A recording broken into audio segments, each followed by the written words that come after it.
The Ramayana, translated into English prose from the original Sanskrit of Valmiki, edited and published by Manmatha Nath Dutt, 1891.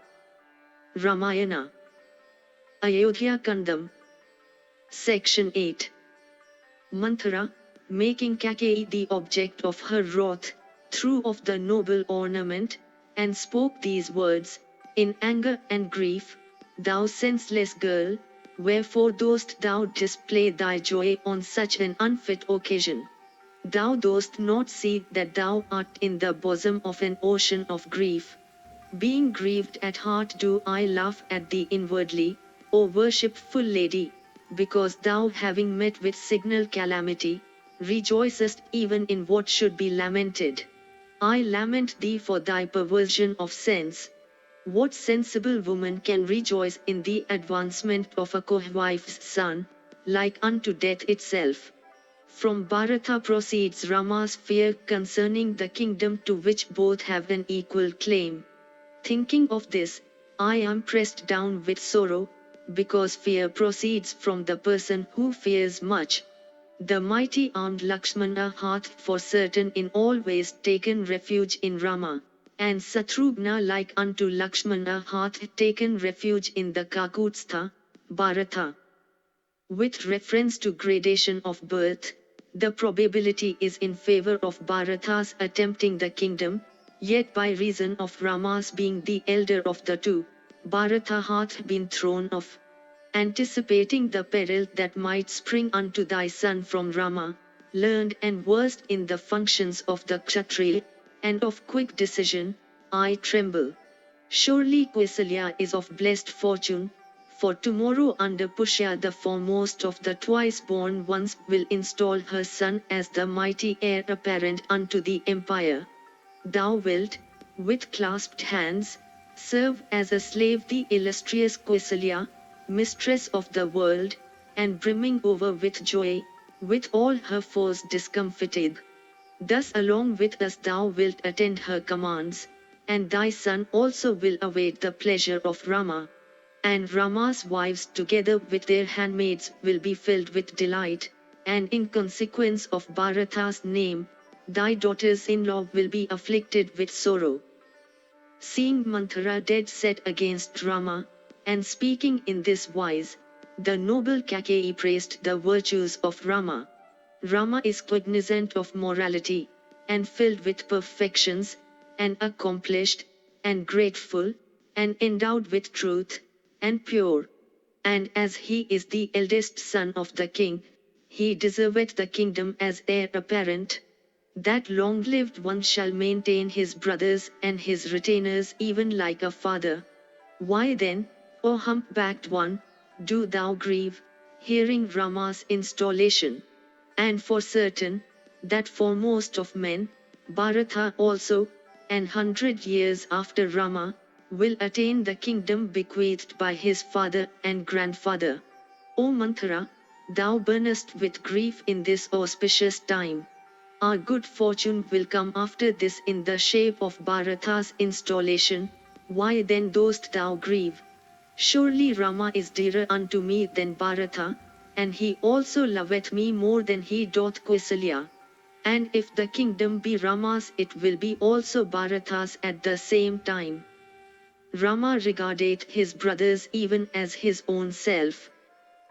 Hearing Kaikeyi's words, Manthara exceedingly aggrieved, sighing hot and hard, thus addressed Kaikeyi, saying, regarding that to be evil which is thy good, thou dost not through thy want of understanding know that thou art going to be drowned in a sea of grief and peril. Raghava will become king, and after Raghava his son, so that, O Kaikeyi, Bharata will come to be at once cut off from the royal line. O emotional one, surely all the sons of the king do not obtain the kingdom. And if all were placed on the throne, mighty would be the disturbance therefrom. Therefore it is that kings, O Kaikeyi, lay the task of government on the eldest son if worthy, or else upon a younger most meritorious. This thy son, O affectionate one, cast off from the royal race, and deprived of happiness, will fare like one forlorn.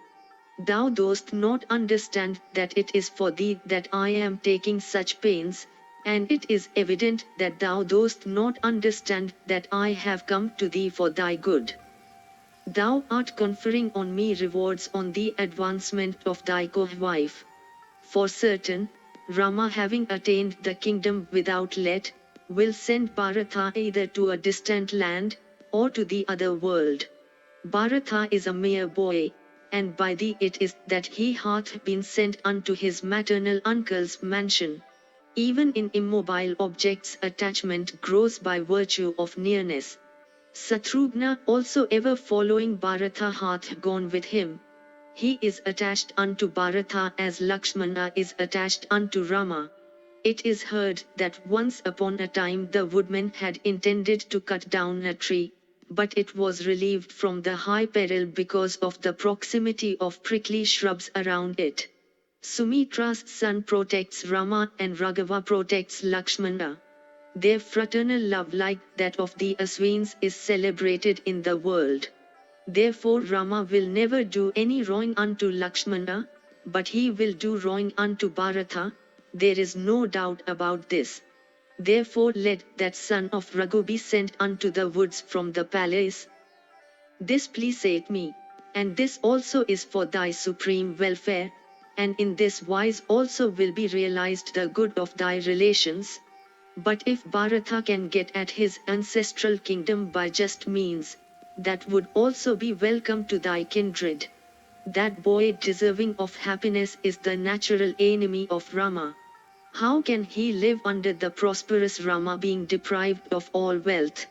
Therefore it behoveth thee to save Bharata about to be overcome by Rama, like a lion pursuing the leader of an elephant herd in a forest. Thy co-wife, Rama's mother, had formerly through pride and good fortune been slighted by thee. Why will not she upon thee wreak her revenge now? When Rama will obtain the earth furnished with many oceans and mountains, then, O proud dame, thou rendered forlorn, wilt along with Bharata, sustain sorry discomfiture. And when Rama will obtain the earth, Bharata will certainly meet with destruction. Therefore do thou ponder as to how thou canst place thy son on the throne, and banish thy enemy. Section 9. Thus addressed, Kaikeyi, with her countenance flaming in wrath, sighing hot and hard, spoke unto Manthara, saying, even this very day will I speedily send Rama into the forest, and without delay install Bharata in the royal heir apparentship. Do thou now see by what means I can effect this. Bharata must obtain the kingdom and never Rama. Thus addressed by the noble one, the wicked-minded Manthara, envious of Rama's interest, thus spoke unto Kaikeyi, O Kaikeyi, consider, listen to my words, telling thee how thy son alone will obtain the kingdom. Dost thou not remember, O Kaikeyi, or concealest all thou remembering, wishing to hear from me of the means for thy welfare which thou thyself hadst before communicated unto me? If, O dalliance loving damsel, it is thy wish to hear it as told by me, listen thou, I will tell it thee. And having heard it, do thou act accordingly. Hearing Manthara's words, Kaikeyi raised herself a little from her tastefully spread bed, and said, do thou tell me the means. By what means, O Manthara, Bharata will gain the kingdom, and in no wise Rama? Thus addressed by the worshipful one, the wicked-minded Manthara, envying Rama's interest, thus spoke unto Kaikeyi, formerly during the wars of the gods and Asuras, thy husband taking thee along, went with the royal saints for the purpose of assisting the king of the celestials. O Kaikeyi, in Dandaka, situated towards the south, there is the city known by the name of Vajayanta, where dwelt Timidvajan, otherwise called Samvara, possessed of 100 conjurations, and a mighty Asura. That unreproved one gave battle unto Sakra accompanied by the celestials. And in that mighty conflict the Rakshasas during the night used to drag by main force persons asleep having their bodies cut all over, and kill them. Then King Dasaratha warred with the Asuras most heroically. And that mighty armed one, O worshipful lady, losing his senses in consequence of wounds received from weapons, was removed from the field by thee. In that imminent danger, thy husband, sadly cut by weapons, was preserved by thee. Thereupon gratified, he, O thou of gracious presence, granted thee two boons. Whereupon thou didst say, I shall receive from my Lord the boon whenever I shall wish. Thereupon that high-souled one said, so be it. I did not know anything about this, O respected one, and it was thou who didst formerly communicate this unto me. And it is because I bear affection unto thee that I have not forgotten it. Now do thou forcibly make the monarch desist from installing Rama, and ask thy husband for these two boons, the installation of Bharata, and the exile of Rama into the woods for 14 years. On Rama having been banished into the woods for 14 years, thy son securing the affections of subjects, will be firmly established on the throne. Entering the antechamber today, do thou, O daughter of Ashwapati, clad in soiled garment, lie down on the uncovered floor. Do not look at him, nor speak to him aught. Do thou on beholding the Lord of the earth, overwhelmed with grief, weep only. Thou hast always been the favorite wife of thy husband. Of this I have not the least doubt. For thy sake the monarch can enter into a flame. He can never anger thee, nor can he eye thee when angered. For compassing thy pleasure the king can renounce life itself. Therefore the monarch can never set aside thy word. O senseless lady, do thou now reflect upon the strength of thy good fortune.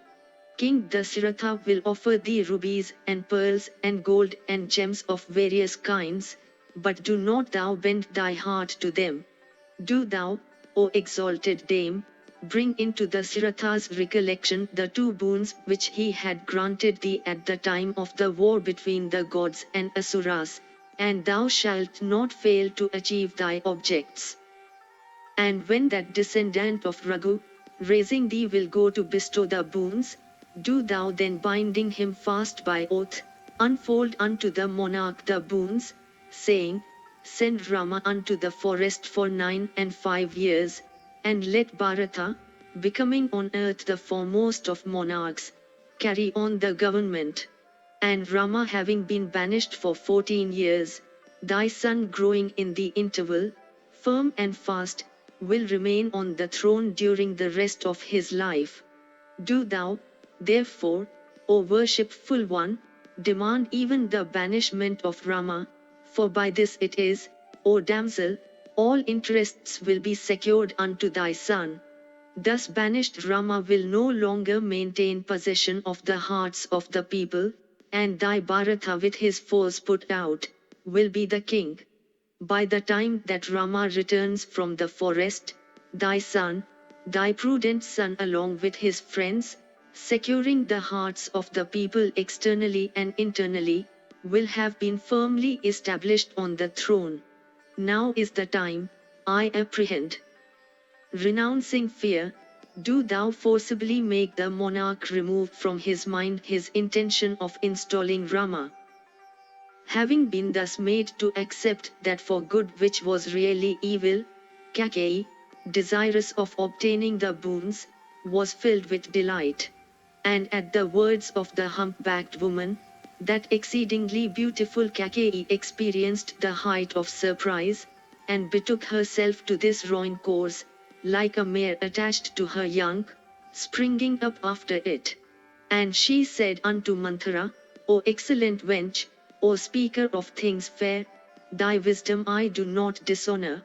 In ascertaining the propriety or otherwise of actions, thou art the very first of hump-backed women on earth.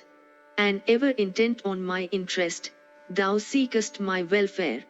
I had not, O hump-backed one, array this apprehended the endeavors of the king.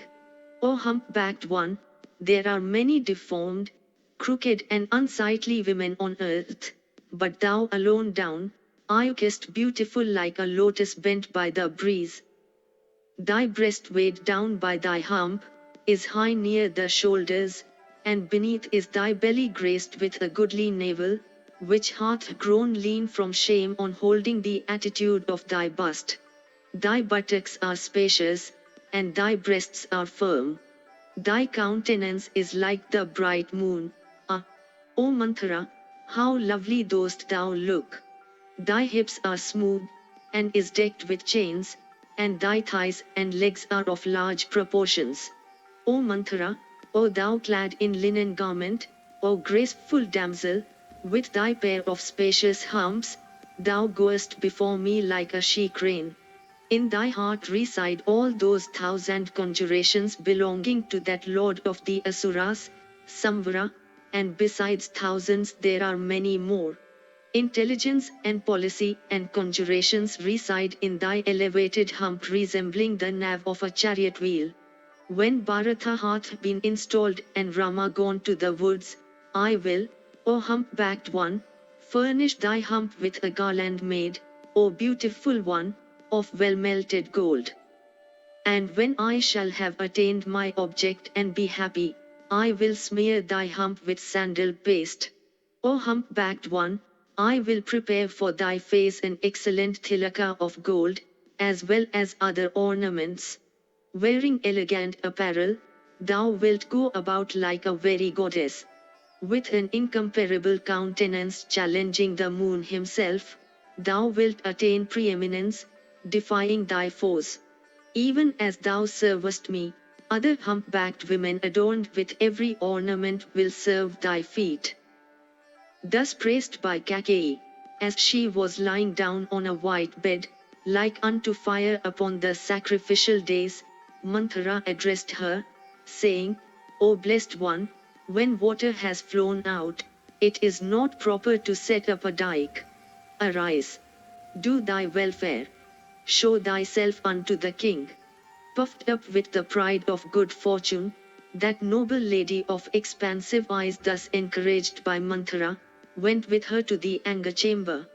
Having entered the chamber, that exalted lady put off her pearl necklace prized at many hundreds and thousands of gold, together with other elegant, beautiful and rich ornaments. Then sitting down upon the ground, Kaikeyi, comparable unto gold, under the influence of Manthara's words, spoke unto her, saying, Do thou, O hump-backed one, tell the monarch, that I am dead at this place. On Raghava having gone to the forest, Bharata will obtain the earth. I do not require gold, or gems, or repastes. This will be the end of my existence if Rama be installed. Again the hump-backed woman addressed Bharata's mother in exceedingly cruel language fraught with good unto Bharata and evil unto Rama. If Raghava attaineth the kingdom, thou wilt surely grieve along with thy son. Therefore, O blessed one, do thou strive so that thy son Bharata be installed. Thus momentarily pierced by the wordy shafts shot by Manthara, the queen exceedingly surprised, laying her hand on her bosom, wrathfully broke out, Either beholding me gone unto the regions of death, thou wilt apprise the king of it, or Raghava repairing unto the forest for a long time, Bharata will attain his desire. If Raghava doth not repair hence into the forest, I will not desire beds, nor garlands, nor sandal paste, nor collyrium, nor meat, nor drinks, nor life. Having said these cruel words, and thrown off every ornament, the wrathful dame lay down on the ground having no covering, like a fallen canary. Casting away her excellent garlands and ornaments with her countenance clouded with the gloom of wrath, The king's wife became sunk in thought, looking like a sky enveloped in darkness, with the stars hid. Section 10. Thus perversely advised by the exceedingly wicked Manthara, the noble and sagacious lady, influenced by passion, having completely decided in her mind as to her course, was lying down on the ground like a canary pierced with poisoned shafts, and gradually told everything unto Manthara. And having made up her mind, that lady wrought up with ire, being under the influence of Manthara's words, sighed hot and hard like the daughter of a Naga, and for a while reflected on the way which was to bring her happiness. Then her friend and well-wisher Manthara, hearing of her resolution, rejoiced exceedingly, as if she had already secured success. And, having fully ascertained her course, that weak one being angry, lay down upon the floor, knitting her eyebrows. The ground was strewn with garlands and excellent ornaments which Kaikeyi had cast away, and they adorned the earth as the stars adorned the welkin. Like an enfeebled canary, she, clad in a soiled garment, binding fast her braid, lay down in the antechamber. The monarch, having issued orders for the installation of Rama, entered his inner apartment after giving permission to the courtiers to repair to their respective abodes. Today it has been fixed to install Rama, but Kaikeyi has not yet heard of it, thus thought the monarch. Therefore, with the view of communicating the welcome news unto that lady deserving of good, Kaikeyi, that renowned one of subdued senses, entered the inner apartment. Like unto the moon entering the sky covered with white clouds and with Rahu present in it, that one of high fame entered the excellent apartment of Kaikeyi, having parrots and peacocks and cronchas and swans, resounding with the sounds of musical instruments, containing humpbacked and dwarfish women, graced with houses containing creepers and pictures, and adorned with ashokas and champakas, furnished with dases composed of ivory and silver and gold, and adorned with trees bearing flowers and fruits always, and tanks, having superb seats made of ivory, silver and gold, rich with various wines and drinks and edibles, with costly ornaments, and resembling heaven itself. And the prosperous monarch, having entered his own inner apartment, did not see his dear Kaikeyi on the excellent bed. The lord of men, not seeing his favorite wife, asked, within himself, and was struck with grief. Never before this that noble lady spent that hour, at any other place, nor had the monarch ever entered the empty apartment. Then the king, entering the apartment, asked a sentinel concerning Kaikeyi, not knowing that that unwise woman was hankering after her self-interest, as on previous occasion, not finding her, he used to ask. Thereupon hurriedly and with clasped hands, the warder said, "Worshipful sire, the noble lady, exceedingly angry, hath repaired unto the anger chamber." Hearing the warder's word, the king, exceedingly anxious, with his senses agitated and afflicted, again grieved. There, burning with grief, the lord of the earth saw her lying down on the ground in an improper guise. And the sinless, aged monarch saw on the ground his youthful wife, dearer unto him than life itself, cherishing an unrighteous intention, like a torn creeper, and lying down like a very goddess, resembling a canary fallen from heaven because of sin, like a fallen Apsara, like unto an illusion spread to take another, and like an ensnared doe, or a she-elephant that has been pierced with an envenomed shaft shot by a hunter. And himself resembling a mighty elephant in the midst of a forest, the king, exceedingly aggrieved, out of affection, gently passing his hand upon Kaikeyi's person, thus addressed her, furnished with eyes resembling lotus petals, "I do not know why thou hast been angry with me. O noble lady, who has reprimanded thee, or who has offended thee, that, O auspicious one, in this guise thou art lying down in dust enhancing my sorrow. And wherefore art thou down on the ground, I, who seek thy welfare, being yet alive? O thou that afflictest my heart, art like one under the influence of a malignant spirit. I have skillful physicians whom I have completely satisfied with gifts, they will render thee whole. Do thou, O angry wench, mention thy malady. Whom dost thou wish to please, and whom to displease? Who shall today receive an welcome office, and who a highly unwelcome one? Do not conceal thy thoughts, nor, O noble one, afflict thy person. Who, that should not be slain, shall be put to death, and who that should, is to be set at liberty. Who that is poor is to be made rich, and who that is affluent is to be turned into a pauper. I and mine are at thy command. I dare not cross any wish of thine. Tell me thy mind, and I will satisfy thee by laying down life itself. Thou knowest the influence thou hast upon me, therefore, it behoveth thee not to entertain any apprehension. By all my good deeds I swear that I will compass thy pleasure. The space that is lighted up by the solar disk is mine, the Draviras, and the Sindhus, and the Saviras, and Shurashtras, and the Dakshinapthas, and the Bangas, and the Angas, and the Magadhs, and the Matsyas, and the flourishing Kashis, and the Kosala. In these are produced many things, wealth and corn and animals. Do thou, O Kaikeyi, ask for those things that thy mind may take a fancy to. What, O timid one, is the use of afflicting thyself thus? O beauteous damsel, arise, arise. Do thou, O Kaikeyi, unfold unto me the cause whence hath proceeded thy fear. On hearing the reason, I will dispel it, even as the sun drieth up the dew.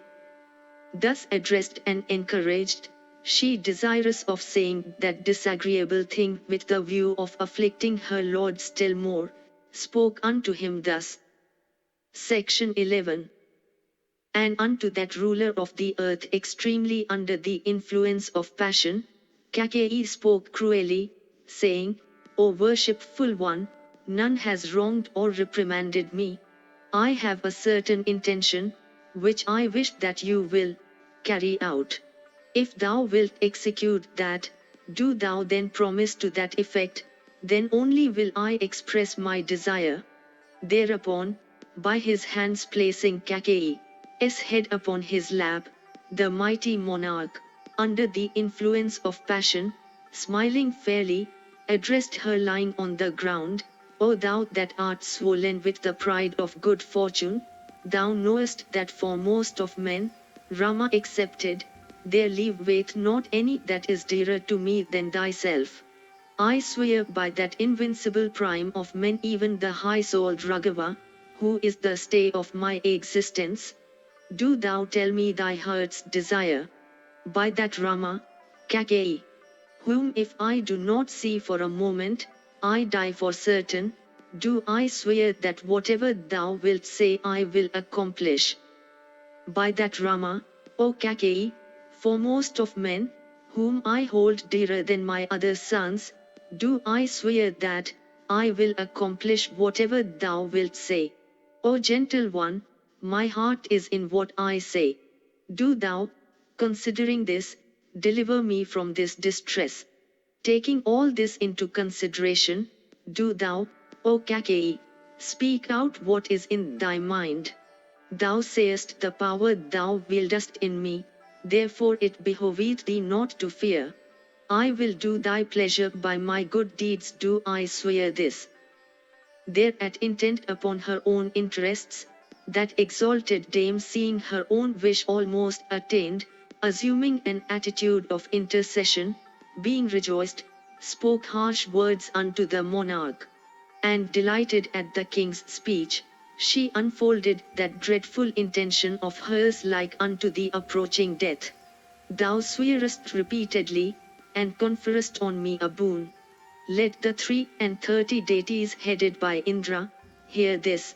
Let the sun, and the moon, and the sky, and the planets, and night, and day, and the cardinal points, and the universe, and the earth, with the Gandharvas and Rakshasas, and the rangers of the night, and all beings, and the household gods residing in dwellings, together with all other creatures, know thy utterances.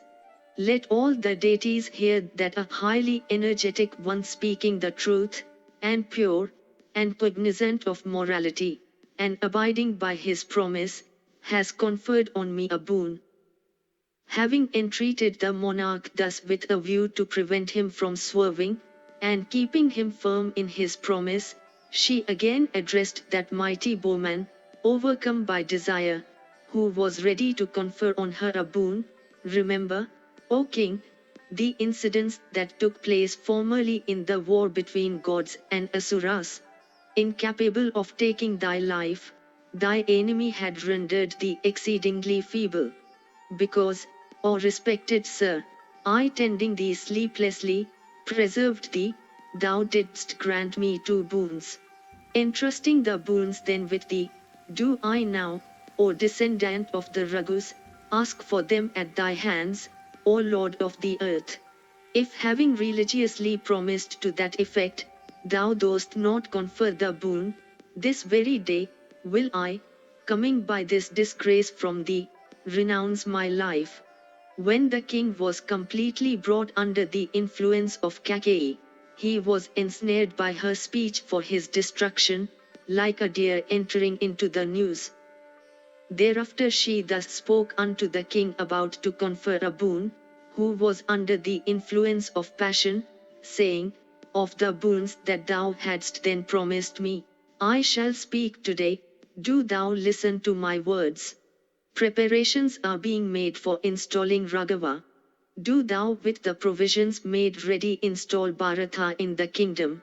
O exalted one, the time has also come for thee to confer on me the second boon which thou being pleased had promised in the war of the gods and asuras.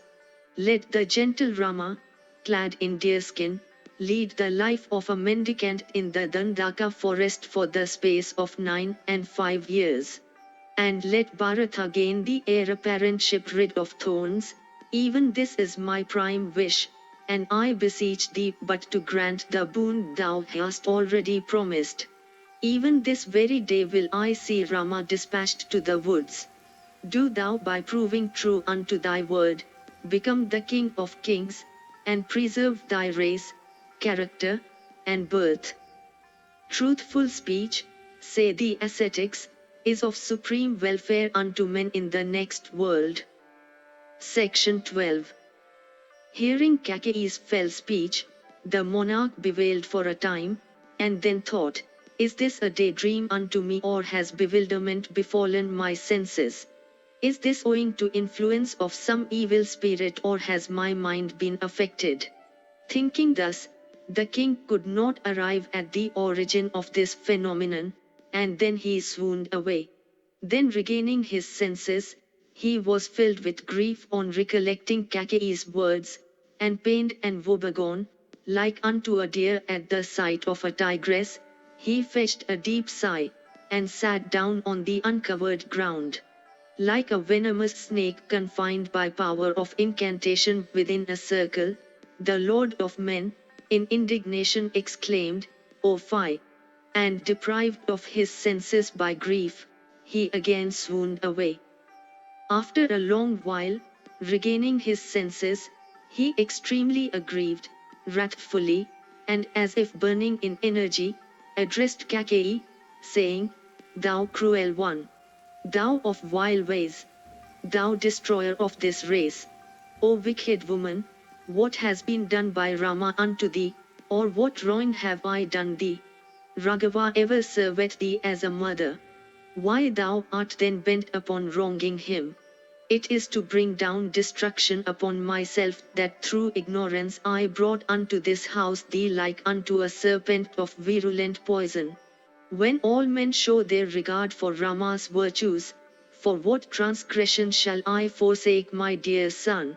I may renounce Kausalya or Sumitra or the kingdom, or life itself, but Rama, filled with affection for his father, will I not renounce.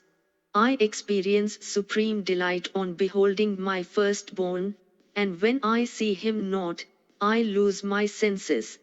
The world may exist without the sun, and corn without water, but this life doth not exist in this body without Rama. Do thou then that entertainest unrighteous aims, abandon this intention of thine. I lay my head at thy feet. Be propitious unto me. Why dost thou, O sinful one, cherish in thy mind such a frightful idea? Thou, often, asked me whether I love Bharata or not. Be that which thou hadst formerly told me in favor of that descendant of Raghu. That blessed one is my eldest son, and the most righteous of them all, even this, with the view of pleasing me, thou sweet-speeched one had said. Now hearing of the installation of Rama, thou thyself filled with grief, art making me exceedingly aggrieved. Or in this empty chamber having been possessed, thou hast come under influence not thy own. And this signal lawlessness, O exalted lady, has befallen the race of the Ikshvakus, the cause of which, O thou worst in moral laws, is thy mental derangement. Thou didst not formerly do unto me aught that was improper or disagreeable, therefore, O thou of expansive eyes, I cannot rely upon thee as sane. Thou didst, O girl, many a time tell me that Rama was equal unto thee with the high-souled Bharata. Wherefore then, O bashful one, dost thou like that the illustrious and righteous Rama, O exalted dame, should reside in the forest for 5 and 9 years? Why dost thou like that the exceedingly tender Rama with his soul, established in virtue, should dwell in the woods, undergoing terrible hardship? Why dost thou, O thou of graceful eyes, wish Rama, captivating all creatures, and engaged in ministering unto thee, to be banished? Rama verily serveth thee far more than doth Bharata, and I do not find that Bharata regardeth thee more than Rama. Who will, save that foremost of men, so devotedly minister unto thee, regard thee, enhance thy influence, and do thy will? Not one of the many thousands of females and the innumerable retainers in the palace has been able to fasten reproach upon Rama for real or false misconduct. Soothing all creatures with a pure heart, that great soul by means of good offices secureth the affections of the inhabitants of the kingdom. He conquers all the twice-born ones by gifts, and that hero conquers his superiors by ministrations, and his enemies by encountering them with the bow. For certain, in Raghava are truth and charity, and asceticism, and self-renunciation and friendship, and purity, and sincerity, and learning, and the disposition to tend his superiors.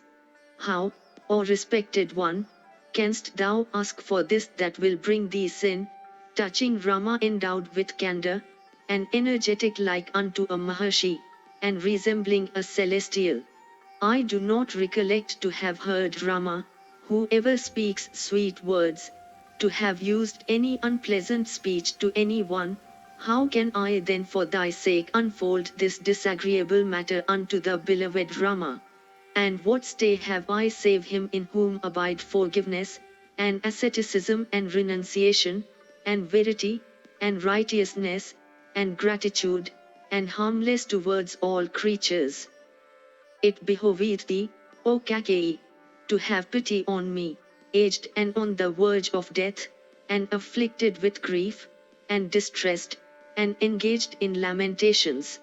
Whatever can be obtained in this earth bounded by the ocean I will confer on thee. Do thou not bring about my death. O Kaikeyi, I clasp my palms, I fall at thy feet, be thou the protector of Rama, so that sin may not taint me.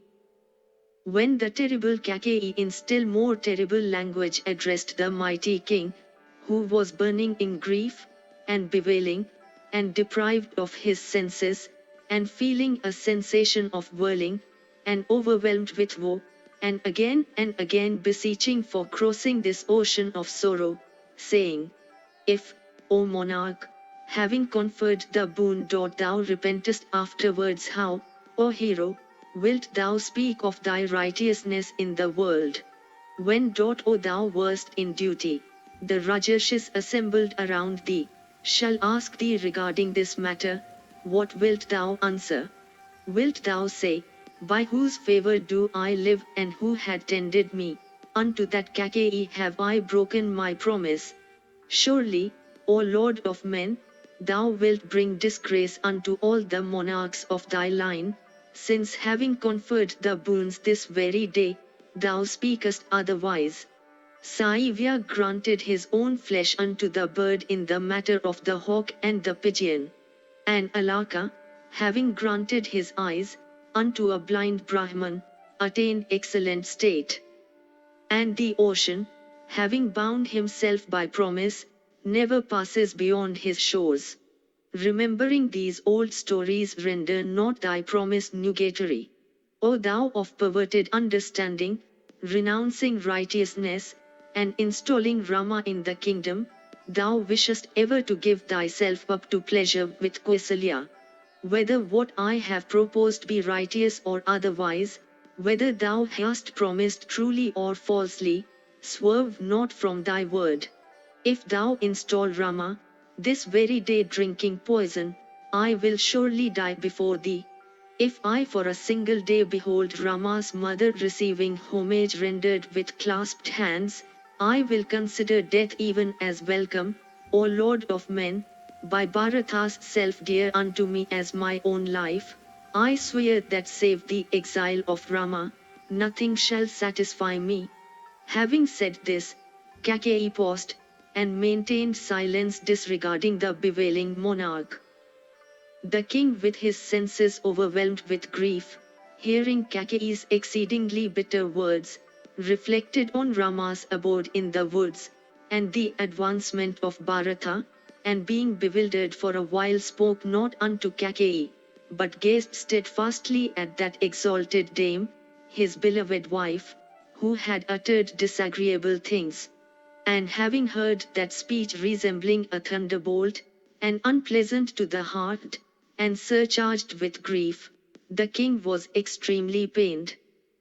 Then recollecting that revered lady's resolve, and his own terrible oath, he, sighing forth, O Rama, dropped down like a felled tree. And then that master of the earth, being deprived of his sense, was like a madman, or a patient with his faculties wildered, or a serpent whose energy has been exhausted. In sad and distressful words, he addressed Kaikeyi, saying, Who is it that has convinced thee that this exceedingly heinous course is a proper one? Dost thou not feel shame to speak thus unto me, like one whose faculties have been possessed by an evil spirit? I did not know before, when thou wast youthful, that thy nature was so perverted, but now I find the very reverse of what I then thought.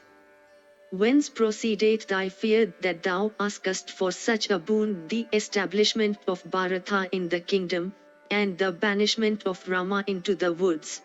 Do thou cease to urge such a suit that is fraught with evil unto thy wifely virtue, and that will render my word untrue, if thou wishest for the good of thy husband, of the people, and Bharata.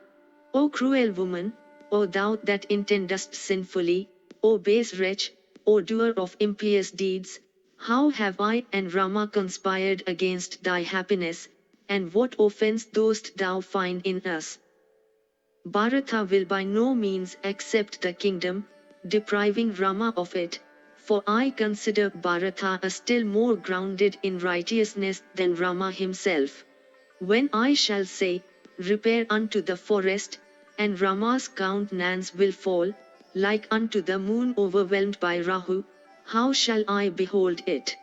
How shall I, having in consultation with my friends come to this decision, retract the same, like unto an army defeated by the enemy. And what will the monarchs coming from various quarters say concerning me? Alas! How has this puerile descendant of Ikshvaku reigned so long? And when many aged folks, endowed with virtues, and accomplished in various lore will ask me concerning Keskutstha, what then shall I say unto them? Sore pressed by Kaikeyi, have I banished Rama. Even if I speak this truly, yet none will lend credence to it. And what will Kausalya say unto me, when Rama shall have gone to the forest? Having done her this mighty wrong, what shall I say unto her?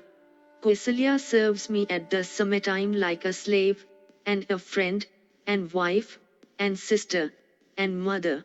Ever studious of my welfare, dearly loving her son, and speaking every one fair, that exalted lady, although deserving of homage at my hands, has up to this time not been regarded by me, because of thee. That I have so long sought thy welfare, afflicteth me now, even like rice partaken by a sick person with curries that are unhealthful. Beholding Rama deprived of his kingdom, and banished unto the forest, why will Sumitra alarmed believe in me? Ah! Woe to me! Vaidehi will have to hear of two evil events, my death and Rama's journey unto the woods. Alas!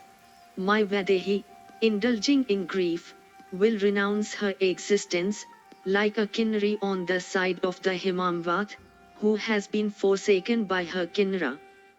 When I shall witness Rama repairing to the mighty forest, and Sita weeping in grief, I shall not hope for a long life, and thou, becoming a widow, will reign along with thy son. Like unto a goodly liquor, which people having partaken it, subsequently find to contain poison, I have found thee, who had passed for a chaste woman, to be now really unchaste. Having soothed me with soft but false words, thou speakest thus. Thou hast killed me like a deer that has been entrapped by a hunter, having been allured into the net through the sound of a song. Surely gentle folks will on the highway censure me as one lost to gentility, as one who has sold his son for buying his wife's good graces, even like a Brahmana given to drinking. Alas! Alas! Having promised thee the boon, I have to bear these words of thine, and have come by this grief like unto evil consequent upon misdeeds in a previous existence. Wretch as I am, like a halter set round one's neck, have I, O vile woman, cherished thee through ignorance. Not knowing thee for my death, I have sported with thee, like an infant dallying in solitude with a venomous snake. Surely, people will be justified in condemning me wicked-minded that I am, for my son having been deprived of his ancestral kingdom by me, saying, Alas! King Dasaratha is foolish and lustful, for he sends his beloved son to the woods for the sake of his wife. Rama has grown emaciated by studying the Vedas, leading the brahmacharya mode of life, and serving his preceptors. Will he again undergo this mighty toil at this time of enjoyment? My son is incapable of uttering a second word unto me, and commissioned, he will repair to the woods, saying, Very well. If ordered with, Go to the forest, Raghava does not consent, even that would conduce to my pleasure, but he will do nothing of the kind. And Raghava having gone to the forest, death will surely summon me away to his abode, who am of exceedingly reprehensible character, and who am universally execrated. And I having been dead and that best of men, Rama, having gone to the woods, I do not know to what a plight thou wilt bring my kindreds. And if Kausalya loses me and Rama, and Sumitra loses her two sons and me and Rama, then tormented with the extreme of grief, those exalted ladies will follow me. Do thou, O Kaikeyi, casting into hell Kausalya and Sumitra and myself with our 3 sons, attain happiness. Renounced by me as well as Rama, this Ikshwaku line existing from a time immemorial, and ennobled by excellent qualities, and incapable of coming by grief, thou wilt rule, when it shall have been overwhelmed with misfortune. If the banishment of Rama be agreeable to Bharata, let him not, when I am dead, perform my funeral obsequies. When I am dead, and when that foremost of men has gone to the forest, do thou, a widow, rule the kingdom along with thy son. O daughter of a king, when by chance thou residest in my mansion, I must come by signal infamy and discomfiture in the world, and meet with general disregard, like unto a sinful person.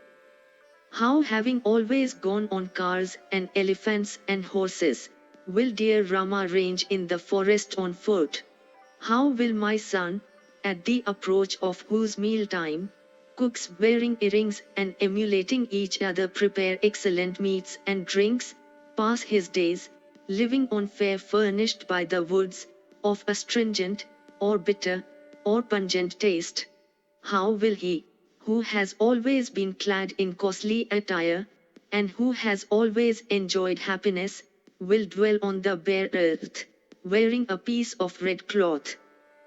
From whom hast thou received this inconceivable and dreadful advice, Rama's journey to the woods and installation of Bharata? Fie upon women, crafty and selfish! But I must not name all women. I mean only the mother of Bharata. O thou that art intent upon doing mischief unto all, O thou addicted to selfishness, O cruel one, has God made thy mind so very vile, only to torment me? What ruin hast thou come by either through me, or Rama ever engaged in thy welfare? On beholding Rama plunged in sorrow, fathers will forsake sons, and wives attached unto their husbands will forsake them, and the entire earth will be affected with ill humor. When I hear him coming, adorned like unto a son of the celestials, I rejoice on casting my eyes on him, and I feel as if I had regained my youth. Men may do without the sun, and the wielder of the thunderbolt not reigning, but none, I apprehend, can live, on witnessing Rama repairing hence. I have kept in my mansion, like unto my own death, thee that desirest my destruction, and art intent upon doing me wrong, and art my foe. I have for a long time held thee on my lap, like unto a she-snake of virulent poison, therefore in consequence of my folly, I now meet with destruction. Now dissevered from me, and Rama together with Lakshmana, let Bharata govern the city and the kingdom along with thee. Destroying thy relatives, do thou enhance the joy of my enemies.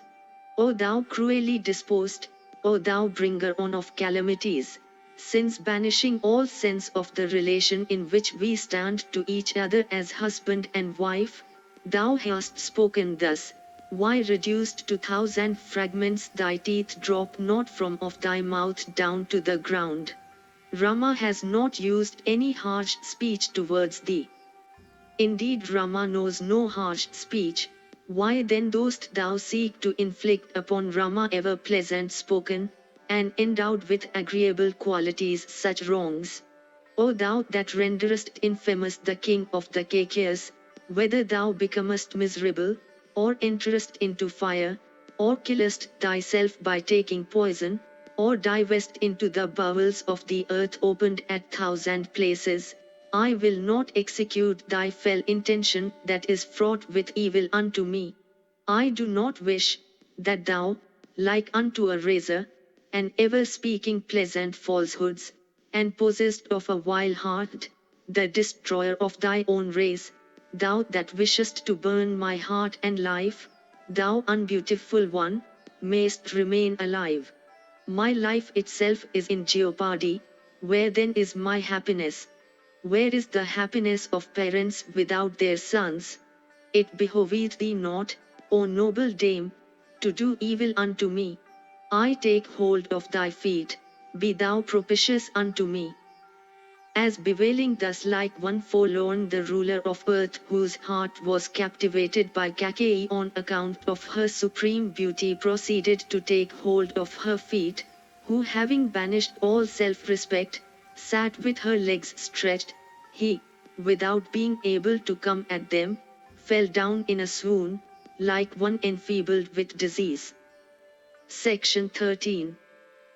When as the mighty king was lying down in this unbeseeming and improper guise, like Yayati dropped from the celestial regions when his religious merit had been exhausted, that lady, personating the ruin of the race, not fearing public odium, who had discerned danger from Rama unto Bharata, not having attained her wish, again addressed the monarch, concerning the boon he had promised unto her. Thou describest thyself, O mighty monarch, as speaking the truth and firm in vow. Why then dost thou hesitate to confer this boon on me? Thus addressed by Kaikeyi, King Dasaratha, remaining stupefied for a while, thus answered her in wrath: O ignoble one! O enemy of mine! On my being dead, and that chief of men, Rama, repairing to the woods, do thou, thine wish attained, become happy.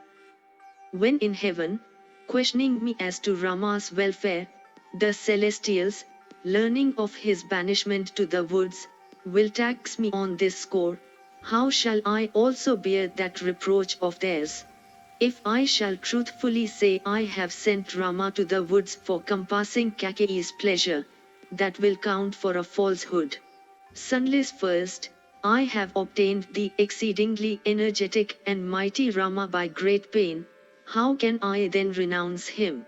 How shall I banish Rama, having eyes resembling lotus petals, who is heroic, and accomplished, and of subdued anger, and forgiving?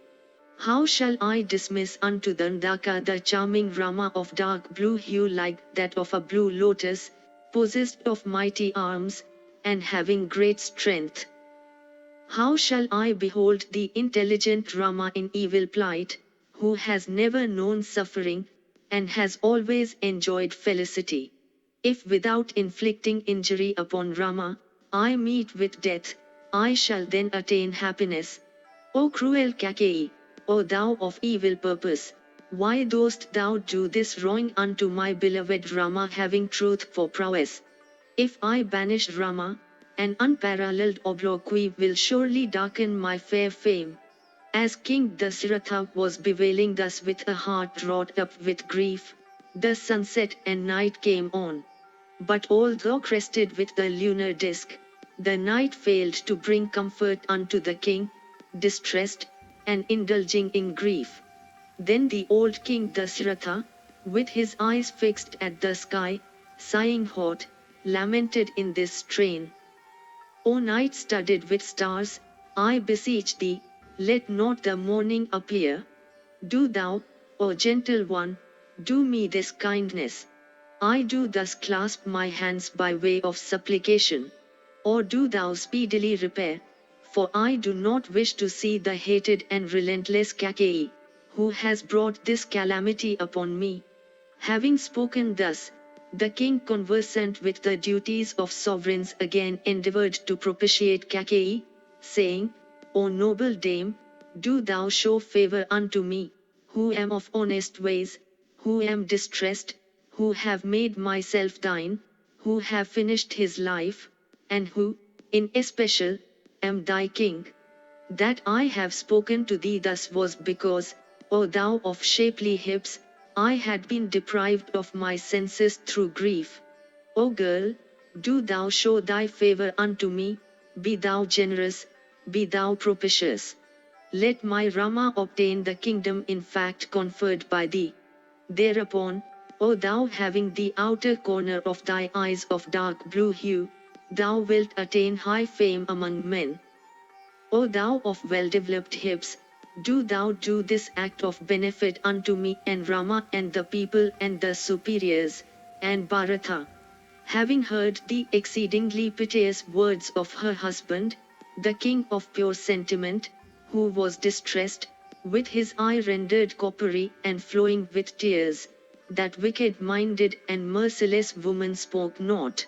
Thereat seeing that his favorite dissatisfied wife persisted in urging the banishment of his son, the king struck with grief, again fell down to the earth, senseless. As the wise king afflicted with sorrow was sighing hot and hard, the night passed away. Then as the eulogists attempted to sing his praises for awakening him, he prohibited them to do so.